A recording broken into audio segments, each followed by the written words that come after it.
Како СДСМ би се справил со овие проблеми да не се иселуваат младите од оваа држава? Благодарам. Нема една политика која ќе ви го реши проблемот со иселувањето. Цело е кога има се. Значи, прво одговорот мора да го бараме во образование. И тука ќе кажам само неколку по-конкретни работи. Нешто нема да воведуваме екстерно за факултетите, бидејќи се согласувам со вас.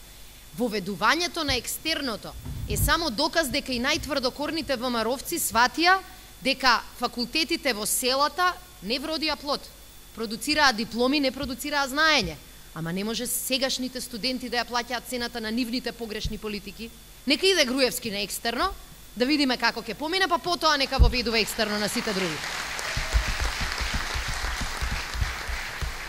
Значи, ќе го укинеме и екстерното во средно образование, затоа што не дава резултати, туку само прави притисок и кај наставниците, и кај децата, и кај родителите. Најголемиот проблем е што младите велат, сакам нешто да почнам, немам како. Каде и да чукнам во институциите, наоѓам на затворени врати. Значи, политиката на инкубатори насочени буквално кон младите е една од шансите која што ќе им ја дадеме да биде во нивни раце. Политика број 3 е прашањето на Европската младинска гаранција. Значи, ние тоа го најавивме и минатата година. Денеска во Европа се издвојуваат 8 милиарди евра само за така наречената младинска гаранција, која што значи дека секој млад, кога ќе заврши образование или кога ќе изгуби работа, има шанса од државата да добие одредена сума на пари со која може да се дошколува, да се обучи, да стартува бизнис или да добие пари за тој периодот измеѓу кој може некоја фирма да ги искористи за да го вработи. И практично никој не дозволуваат да излезе од пазарот на трудот. Невработеноста е голем проблем во цела Македонија. Власта се фали дека дава 3000 евра неповратни средства за мали бизнеси и кредити, до 5000 евра. Ама ефектите од тоа се невидливи. Па моето прашање е, што Социјалдемократскиот сојуз предлага да се направи за малите бизнеси и отварање на нови работни места? Благодарам. Непристојно е да се спомене предприемачката поддршка со 3000 евра поддршка, затоа што сите знаеме и најмалку платените знаат што значат 3000 евра во бизнис, односно не значат ништо. Па само една казна е 3200 евра. Имаме предвидено една сериозна длабинска програма. Во 8 статистички региони ќе отвориме по 2, односно 16 бизнес инкубатори, во кои што ќе даваме 10.000 евра неповратни финансиски средства за секој кој што има добра и одржлива идеја. Ќе даваме соодветен простор за да не бидат оставени сами на себе како што ги оставаат тие. Сето тоа ќе придонесе, ќе предизвика отворање на 1000 нови бизниси годишно и уште неколку илјади нови вработувања. Дали знаете колку ќе чини тоа годишно? Спомна Андреј. Колку панорамското тркало во Скопје? Имам едно конкретно прашање.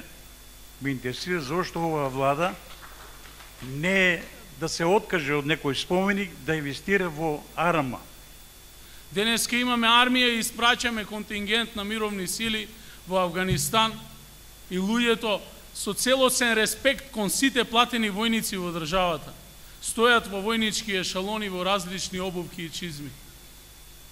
Имаме договорено воена помош со нашите партнери од Турција.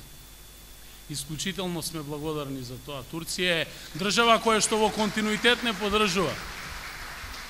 2 милиони евра годишно воена помош за државата и за армијата на Република Македонија.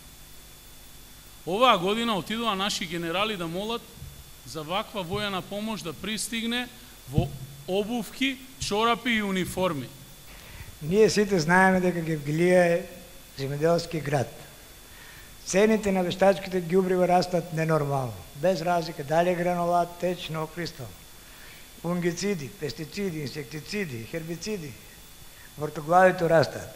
А цените во последни 8-9 години земјоделските производи стагнираат и дури паѓаат.